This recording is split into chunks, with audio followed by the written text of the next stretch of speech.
Hello, this is David Larson Levine coming to you from my compound deep in the woods, on the river, in the hills of West Virginia. And I'm here to present to you, the Dash community, as a venture capital firm, as a decentralized, autonomous venture capital firm. So my objective here today is to share with you the investment thesis that I presented to the Dash Investment Foundation.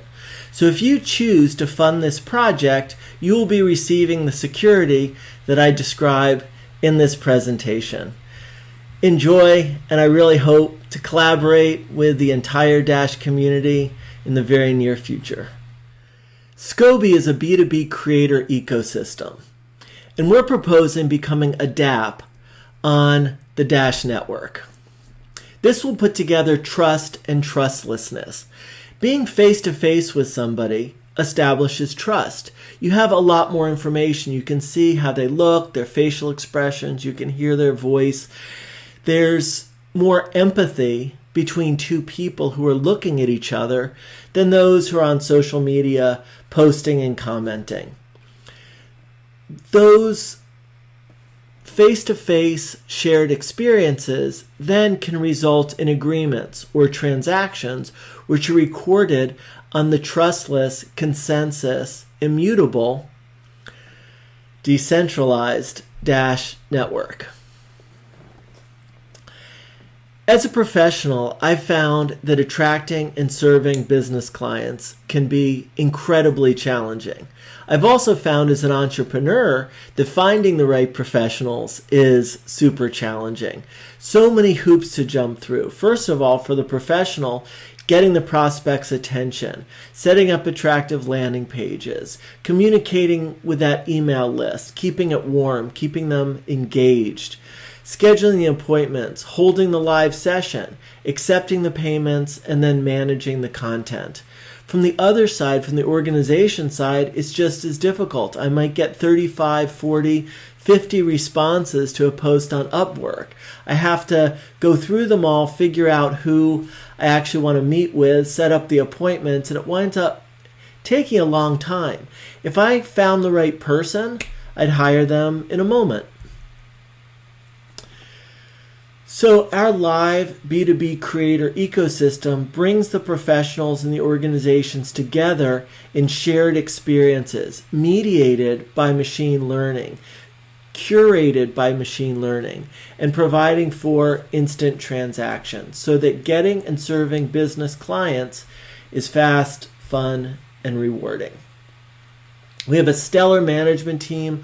My technical co-founder, Matthew Melman, has been at Apple, Electronic Arts, and a number of startups. We have a board of directors with former executives of Viacom and Miller Brewing Company. And then we have a great team in sales, community management programs, machine learning, and finance. We're all supported by a team that's primarily from Venezuela. Product management, sales, UX and graphic design, social media marketing, software engineering, customer support. Almost all Venezuela, one guy from Ukraine and one from South Korea. This keeps our overhead extremely low. Our total expenses are under $20,000 a month. So what do we provide? Live, real-time shared experiences, all integrated with complete sales, marketing, and content management systems. So this B2B creator ecosystem market size is, in 2026, there are two addressable markets here that are each $400 billion. So one is the total creator economy, which is predicted to grow to $400 billion by 2026, and corporate training is already a $400 billion market. So bringing those two together in a B2B creator ecosystem gives us an addressable market of around $70 billion. And we believe that by 2026, we can obtain $250 million in revenue from that market based on the average spend for live and self-directed training for the average employee. Competition is just starting to heat up. Just a month or two ago, Bright announced that they raised $15 million. There's similarly a creator ecosystem that's centered around live real-time experiences. The big difference is they're all about celebrities. And so it's kind of like a live masterclass type environment. I wonder how many people who show up for some of these courses are even going to be able to ask questions. On the other side, you have Airtime, which is basically a place to chill. That was founded by Sean Parker, and who got Facebook on the map.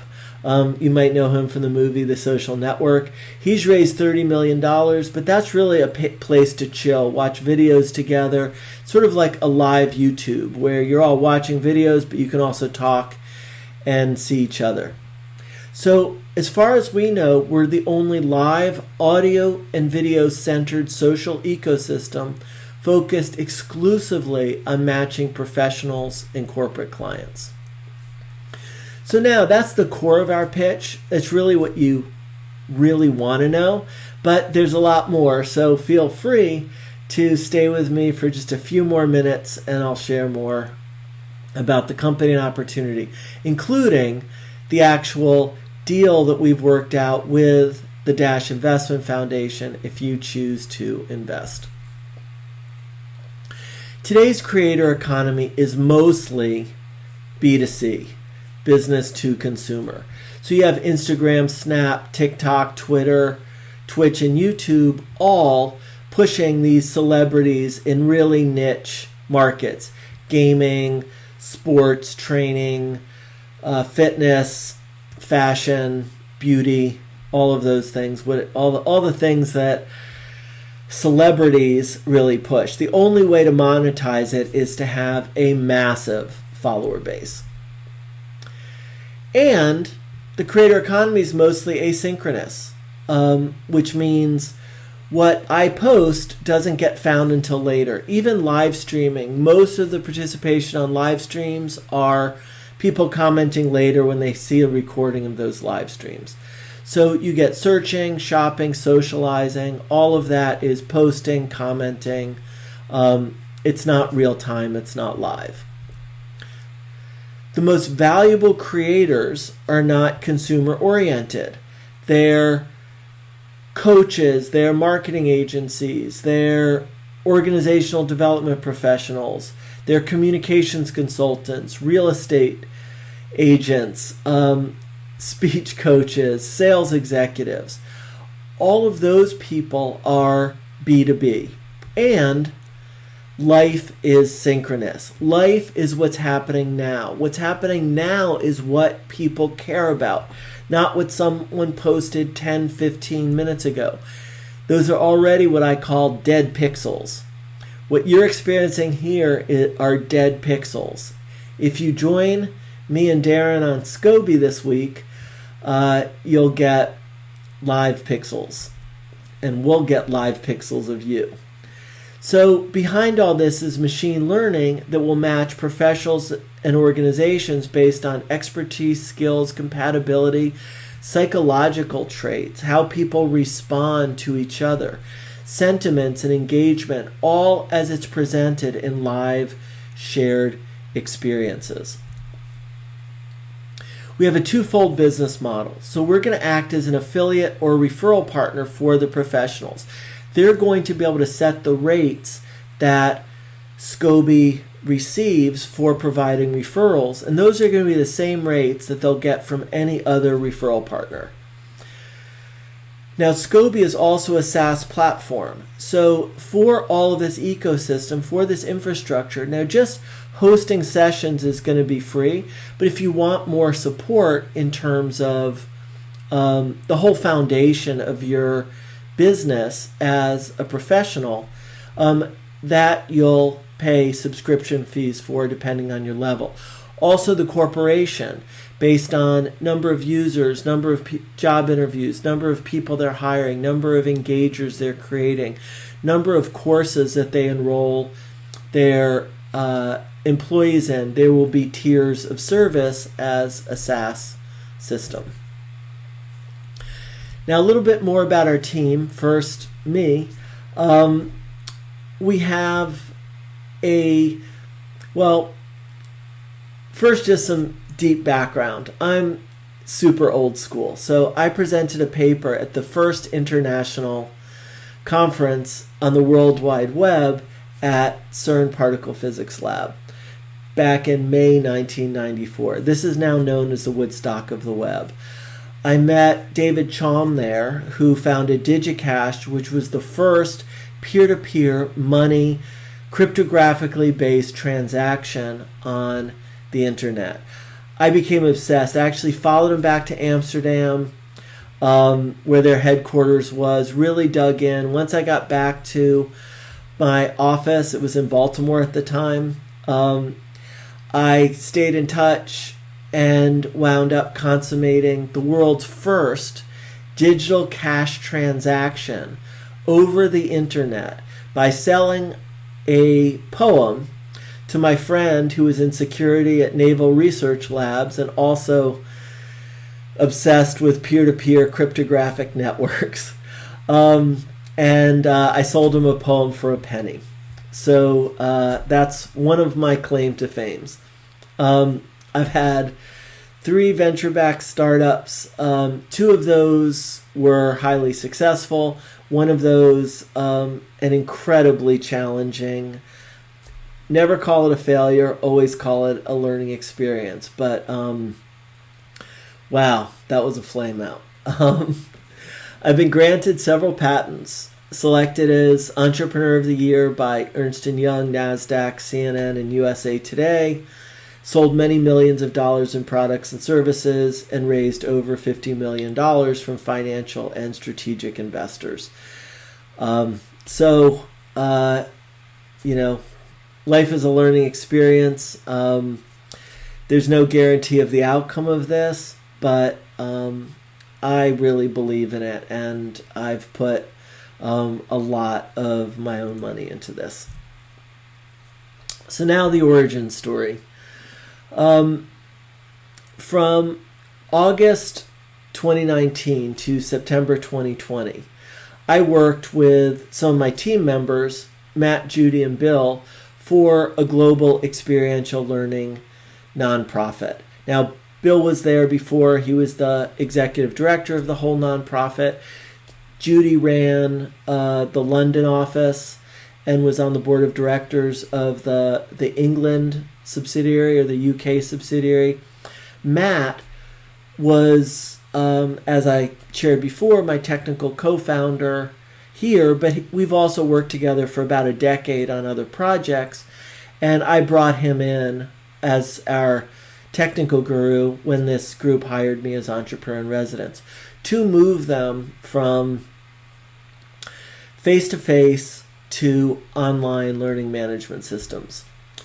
And what happened in March of 2020? The pandemic, which wiped out in 2 weeks our entire revenue stream globally. 100% of our revenue was lost because we hadn't yet fully moved from retreat centers, conference centers, and schools and hotels to an online environment. So we rapidly launched this. In 6 weeks, we launched an online academy. We started transitioning courses, and it was a huge success. We said, wow, we can now reach a global audience. So let's try to expand. And we faced this issue that we were suddenly competing with attention for every single promotion on the internet.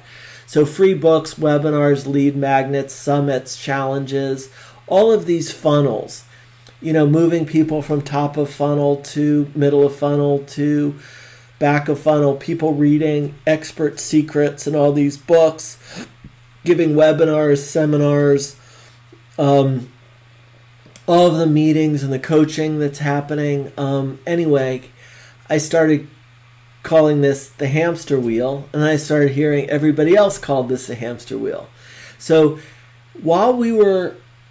Anytime we would make progress, we were training the machine learning that underlies Facebook and Google and everywhere else and speeding up the hamster wheel. Because everybody can clone each other's marketing. They can clone their campaigns. They can basically hack their funnels, which means look through the funnel and recreate it. So see what's being sent and see how it's working. You can also just steal anybody's audiences. So we were essentially competing with Tony Robbins, and he had this huge audience. We could just go ahead and clone his audience. Now, the difficulty was he's putting millions of dollars into marketing. We had tens of thousands of dollars in marketing spend. And so, this just wasn't going to work for us. What we found was that the house always wins. So as part of this, we studied every direct-to-consumer sales and marketing we could find. High ticket, omnipresence, these funnels, power selling, product launch formula. We just looked. We tried everything.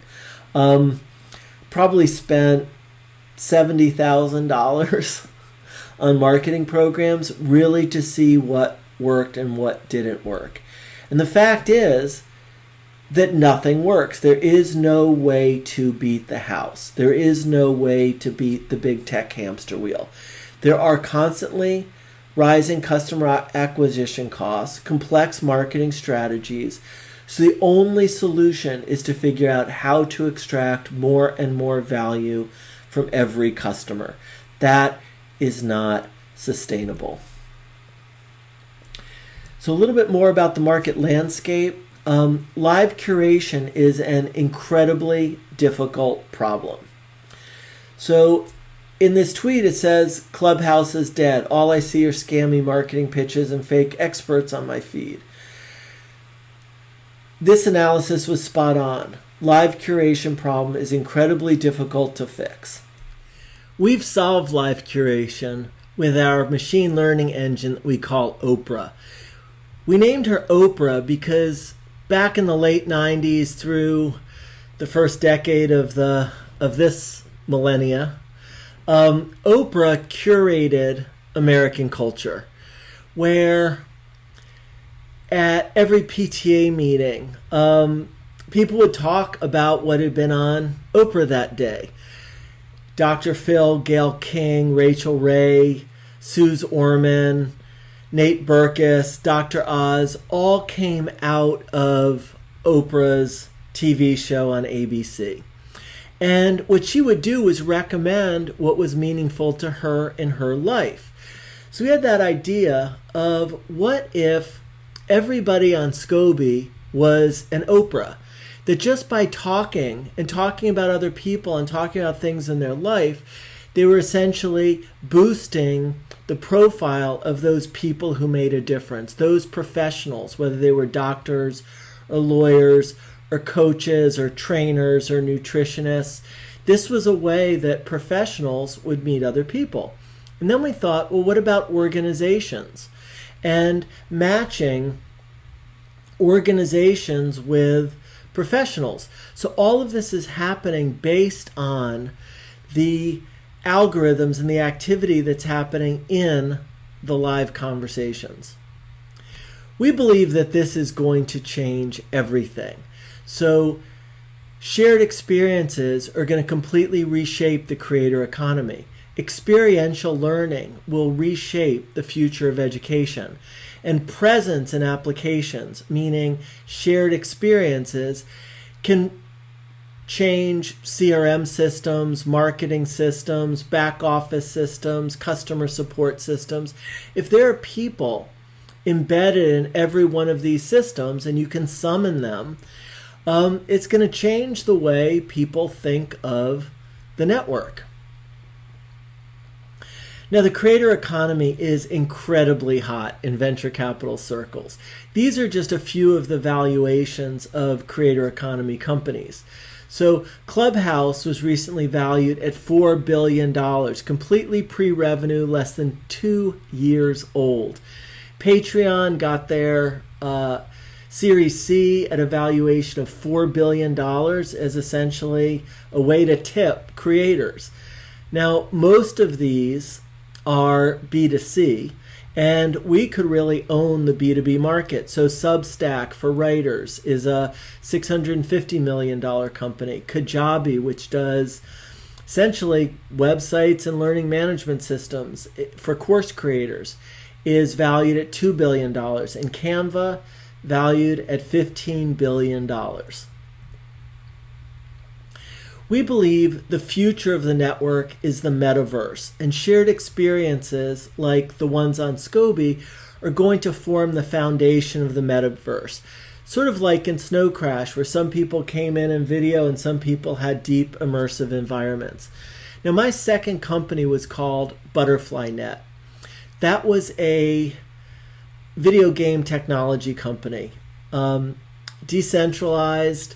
We had a very cool technology, grid computing, and we partnered with Google, Intel, Sony. If you Google IBM, Sony, and Butterfly Net, and maybe add my name, David Levine, you'll see so many interesting things that we did way back. Wow, I left in the year 2000. No, I found it in the year 2000. I left in 2004 when we did a big merger. So if you look at what we had developed, some of that was actually procedurally rendered endless environments.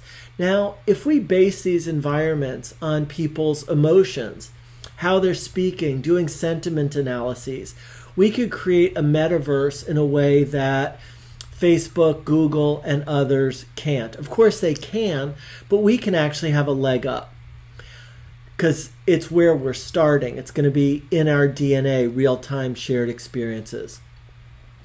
So what are we raising? Well, we're raising a $500,000 convertible note, which goes along with a note purchase agreement. We've raised $300,000 to date, which has all been invested in our development. We're requesting from the Dash network $100,000, of course, in Dash. And that will give the Dash Investment Foundation a convertible promissory note, which means it will convert to equity upon a qualified seed round, a qualified offering of at least $1.5 million. So there's going to be 12% interest on that note until it closes. It'll be a 10% discount, so you'll get 10% better of a valuation or 10% more stock than the lead investor, and there'll be a valuation cap of $7 million. So if we get a really nice high valuation, you'll be buying stock, or you'll be granted stock at a valuation that is capped at $7 million, which means you'll get more stock for your Dash than the other investors in that round. Use of funds, mostly product development. That's what we're focused on. We're going to really start doing some marketing and operations like AWS and other servers. You got to be paying for software to write software and deploy software. Possible exit. I have a very good friend who's a senior software engineer at Facebook, and he says if we go this metaverse route, Facebook will certainly buy us for several $billion.